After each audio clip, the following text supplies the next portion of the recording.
Hello VCT Pacific fans, my name is Ayrin. I'm the IGL for Global Esports, and today I'm going to show you how I call the shots.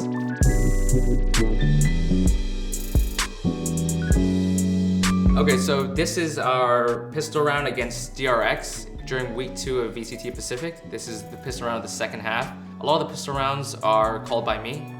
They're not really done by the coaches. The coaches do help a little bit, but the coaches realize that I have a thing for pistols, and recently I think we have a 69% pistol rate, which is, to me, like I just saw this the other day, it's crazy to me. And the thing with DRX is that we know DRX is quite a group team, as we can see right here. They're on the C site, really grouped. That's how they really run their pistols a lot of the time. We thought, against a team of this caliber and their style, I knew we had to bring the aggression to them. We had to rush them and we had to make the play. So as you can see here in the pre-round, I'm just kind of playing near this B side here. My turret's in garage and my alarm bot is in B, and I'm just kind of playing for information. If they go C, there's nothing there, we're just kind of jiggling. And the real saucy part, the good part of this strategy is that we have 4 people on the A side, and the whole idea here is if they go A, we're gonna crunch them hard. We have the Omen blind, we have the KO flash on the long side. So if you notice, the small details matter. We have 3 flashers. We have 2 flashers on short, but the Omen flash is straight, so it can really blind all of this A main area with a straight line. And if they go long A through this way, we have KO who can throw a flash with Jet. So it's kind of a death trap for them to come A. So DRX decides to go for a CXQ, quite predictable, kind of knew that was going to happen. So as you see, our team is moving really quickly here on the flank side. So I've already called that's a CXQ. The team doesn't know because there could be people hiding, anywhere between outside garage and T-spawn. Right now, it's a really important decision. It's not just a simple fact that we have 4 people flanking the enemy and it's, everyone goes flank or blah, blah, blah. It's really important, the decisions here, because there could be a person watching where we're going, hiding. So we have to clear him. He can hear our footsteps. So a big reaction, when teams know that you're flanking heavily, it means that the other side, where I am here in garage and CT, is weak. So as you'll see later, DRX has a reaction, and I don't think it's the worst reaction, but the natural reaction is to push garage or push CT, which they do one of those later in the round. But going back to what my team is doing, it takes a lot more practice than people realize. When right now in this moment where there's 4 people together, they have to decide who's flanking, who's gonna go back to garage, and who's going back to CT spawn. So in this exact moment, after the team breaks up, I kind of hear a lot of people towards site.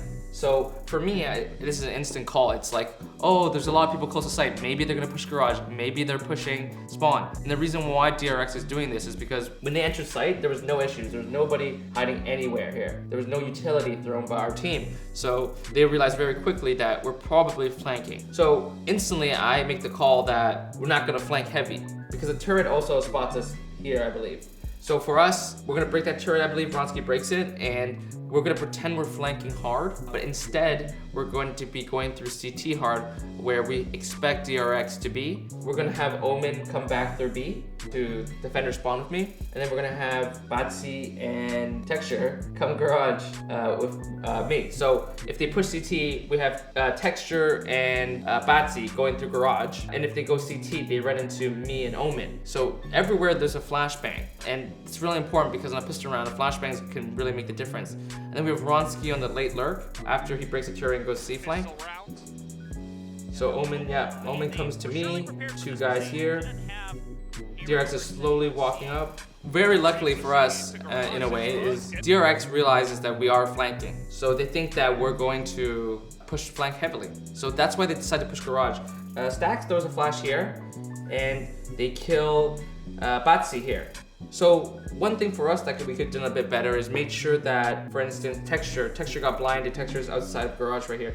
Texture needs to be with Batsy for the trade, but this works out amazingly because in the mind of DRX is that we're flanking, we're probably not grouped together in garage. So they get a first kill and they immediately assume that maybe there's 1 more, but they don't realize that there's 3 more, and Ronski's come back as well. So 4 people about to pinch them. Moments after this, Manya throws an amazing blind and it catches all of DRX. one, but there is a guy in the window There that it did is. not clear out as Ayrin and Monyet push on through, as now with utility out, he's being sprayed down. Foxy, though, is able to trade one back, headshot. So yeah, as you saw there, we had Monyet through a blind that blinded all these guys in garage. Texture ran towards them, I ran towards them. So as you saw, things happened really quickly, and I think if you want to excel in your pistol rounds, you gotta really narrow down what is the problems for your team and what succeeds for your team. And what works for us a lot is being really grouped and trying to, you know, guess one step ahead of what the enemy's doing. Here, I think DRX falls right into our plan. And at the very last second here, we have Stacks here. He's in a horrible position. He's exposed to so many different angles. And to beat a really good team like DRX, you have to be one step ahead or try to be one step ahead. And it's always a risk to try and guess what the opponent is doing. But if you play it safe, you'll be sure to lose. So RB gets a kill here, and it's very close actually, but the frenzy god, so there was not much for him to do there. So there you have it. Thank you guys for tuning in. That's how I call the shots. Hope you guys enjoyed it. Hope you guys learned a lot. And if you want to see more clips like this, learn more about the game, learn more about my team, make sure to tune into VCT Pacific. Thank you.